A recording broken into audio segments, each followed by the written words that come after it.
Damai sejahtera Allah yang melampaui segala akal, itulah yang memelihara hati dan pikiranmu di dalam Kristus Yesus Tuhan kita. Amin. Shalom. Selamat berjumpa kembali kepada saudara-saudara yang diberkati oleh Tuhan. Pada kesempatan kali ini kita kembali berjumpa melalui channel YouTube AB Ministry ini dengan firman Tuhan yang menjadi khotbah di Minggu 9 Juli 2023. Firman Tuhan yang menjadi khotbah kepada kita tertulis dalam Roma pasal 7 ayat 15 sampai ayatnya yang ke-25. Dan tema kita minggu ini adalah mencintai hukum Allah. Demikian pembacaan firman Tuhan. Sebab apa yang aku perbuat aku tidak tahu, karena bukan apa yang aku kehendaki yang aku perbuat, tetapi apa yang aku benci, itulah yang aku perbuat. Jadi jika aku perbuat apa yang tidak aku kehendaki, aku menyetujui bahwa hukum Taurat itu baik. Kalau demikian, bukan aku lagi yang memperbuatnya, tetapi dosa yang ada di dalam aku. Sebab aku tahu bahwa di dalam aku, yaitu di dalam aku sebagai manusia, tidak ada sesuatu yang baik. Sebab kehendak memang ada di dalam aku, tetapi bukan hal berbuat apa yang baik. Sebab bukan apa yang aku kehendaki, yaitu yang baik, yang aku perbuat, melainkan apa yang tidak aku kehendaki, yaitu yang jahat yang aku perbuat. Jadi jika aku berbuat apa yang tidak aku kehendaki, maka bukan lagi aku yang memperbuatnya, tetapi dosa yang diam di dalam aku. Demikianlah aku dapati hukum ini. Jika aku menghendaki berbuat apa yang baik, yang jahat itu ada padaku. Sebab di dalam batinku aku suka akan hukum Allah. Tetapi di dalam anggota-anggota tubuhku aku melihat hukum lain yang berjuang melawan hukum akal budiku dan membuat aku menjadi tawanan hukum dosa yang ada di dalam anggota-anggota tubuhku. Aku manusia celaka. Siapakah yang akan melepaskan aku dari tubuh maut ini? Syukur kepada Allah oleh Yesus Kristus Tuhan kita. Jadi dengan akal budiku aku melayani hukum Allah, tetapi dengan tubuh insaniku aku melayani hukum dosa.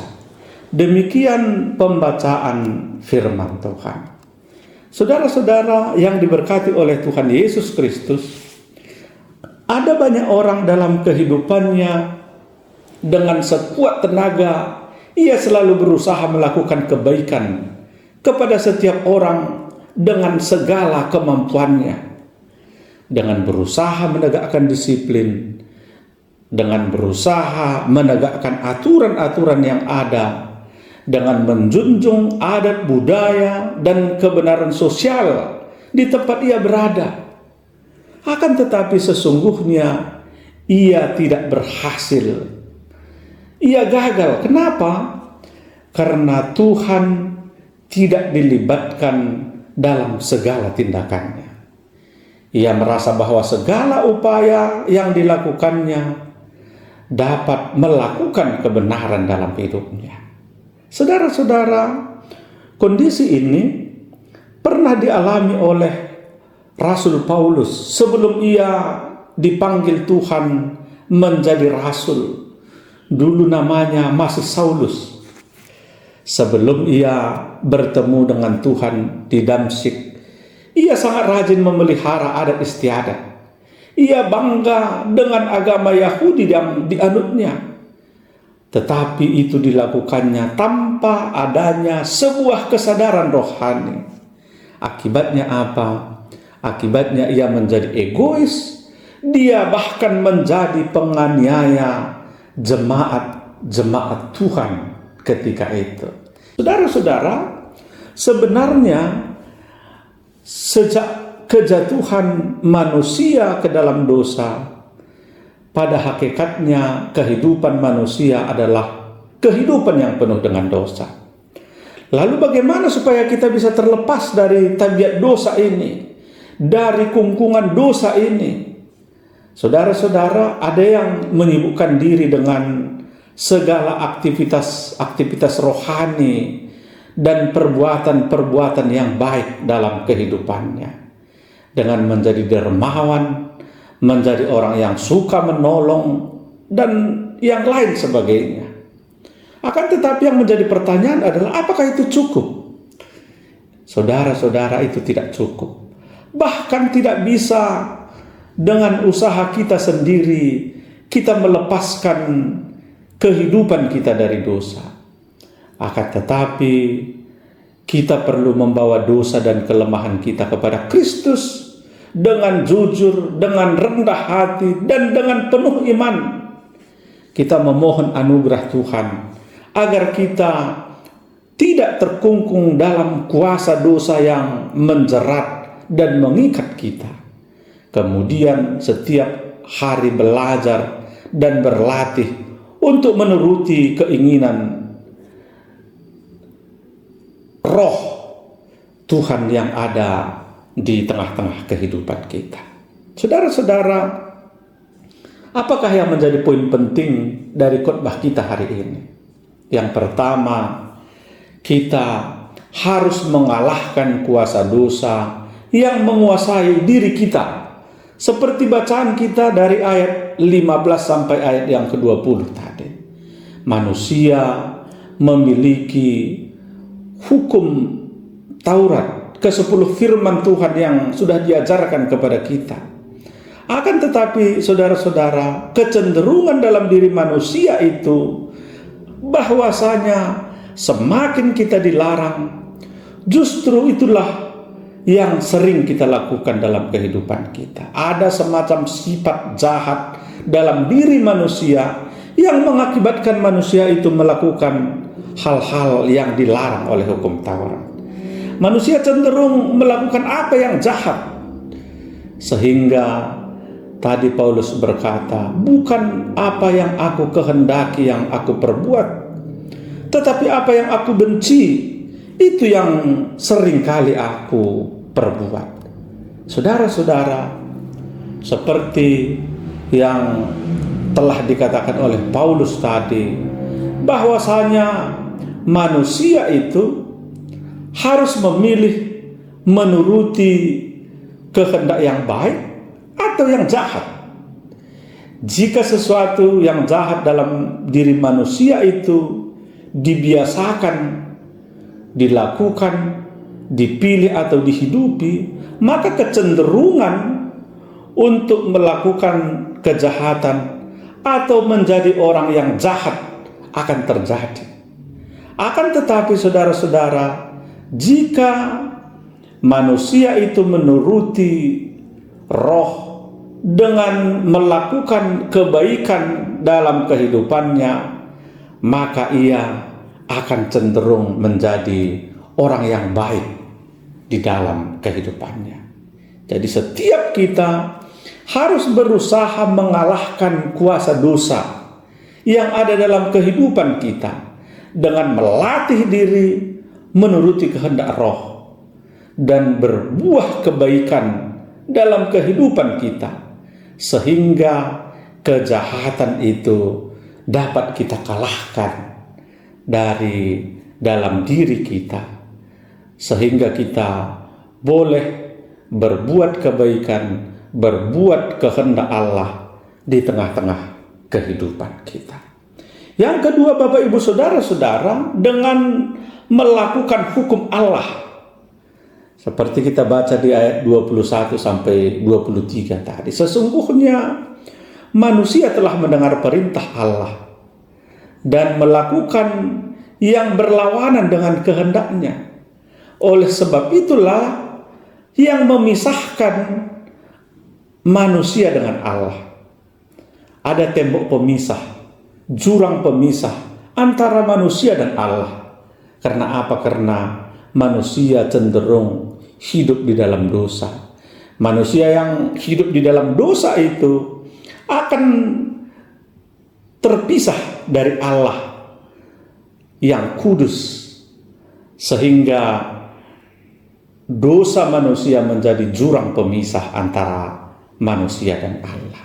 Itulah sebabnya saudara-saudara, Yesus Kristus datang ke dunia ini karena kasih Allah untuk melepaskan manusia dari dalam dosa.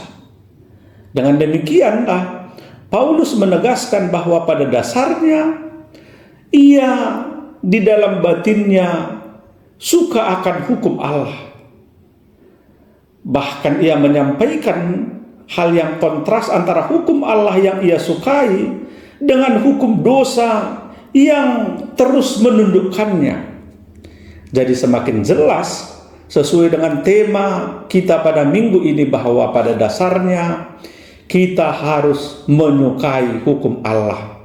Seperti Paulus tadi, suka akan hukum Allah berarti menyelidikinya, mempelajarinya selalu, memahaminya, dan berusaha untuk melakukannya di dalam kehidupan kita. Itulah gambaran bagaimana kita melakukan hukum Allah di tengah-tengah kehidupan kita. Yang ketiga, Bapak Ibu Saudara-saudara, dengan mengucap syukur kepada Allah. Kita bisa baca di ayat 24 sampai 25 tadi.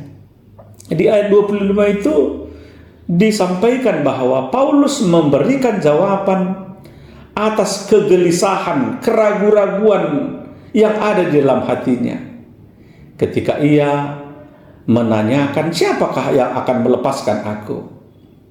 Tapi jawabannya ditemukan di dalam Yesus Kristus. Yesuslah yang menjadi jawaban atas keraguan-raguan kita. Yesuslah yang menjadi jawaban atas keberdosaan kita. Dialah yang menyelamatkan kita.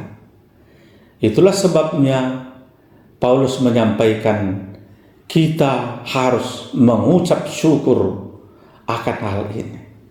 Jadi saudara-saudara, kegelisahan yang begitu panjang yang menyelimuti hati Paulus akan keselamatannya, kegelisahan akan kesadaran bahwa ia tidak mampu untuk melakukan hukum-hukum Tuhan dengan sempurna, sebab ia pada saat yang sama akan selalu jatuh ke dalam dosa. Jadi yang menjadi jawaban atas semua kegelisahan kita adalah Yesus. Yesuslah Tuhan kita. Melalui ini kita diingatkan bahwa upaya manusia sama sekali tidak dapat mengerjakan apa-apa.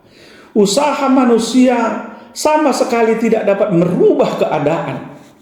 Karena kecenderungan manusia itu adalah hidup di dalam dosa. Kita diingatkan bahwa segala sesuatu adalah karena kemurahan Allah di dalam kehidupan kita. Karena kemurahannya lah kita diselamatkan. Karena kemurahannya lah kita ditebus. Jadi untuk itu kita patut bersyukur dan merasa lega karena Yesus adalah juru selamat kita. Dia yang mengasihi dan menebus kita karena ketidakmampuan kita untuk melakukan hukum Taurat itu di dalam hidup kita sehari-hari. Yesus adalah jawaban. Yesus adalah keselamatan kita. Untuk itu mari kita syukuri keselamatan yang telah dianugerahkan kepada kita. Saudara-saudara, biarlah kita semuanya menjadi orang-orang yang mencintai hukum Allah dalam hidup kita. Walaupun sesungguhnya kita tidak dapat melakukannya dengan sempurna, akan tetapi kasih karunia Tuhanlah yang menyelamatkan kita. Untuk itu kita patut mengucap syukur kepadanya. Amin. Kita berdoa. Terima kasih Tuhan buat firman Tuhan yang telah kami dengarkan pada saat ini. Walau kami sesungguhnya tidak mampu melakukan hukum-hukum Tuhan, tapi karena anugerah Tuhan kami diselamatkan. Ajarilah kami agar selalu kami dapat melakukan kebaikan dalam kehidupan kami masing-masing. Amin.